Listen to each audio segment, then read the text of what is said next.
চাইলে boneless fish use করতে পারে।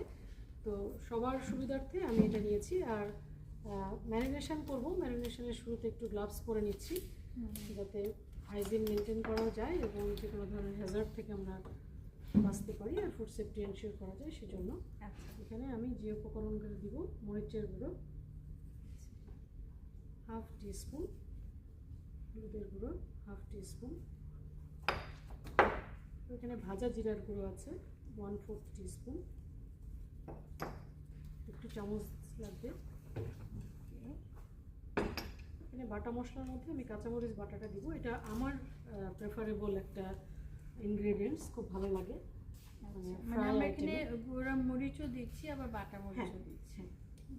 এখানে 1 টিস্পুন রসুন বাটা, 1 টিস্পুন আদা বাটা, আর এখানে আমি লেমন জুস দিব, একটু ফ্রেশটাই দেওয়ার চেষ্টা করি।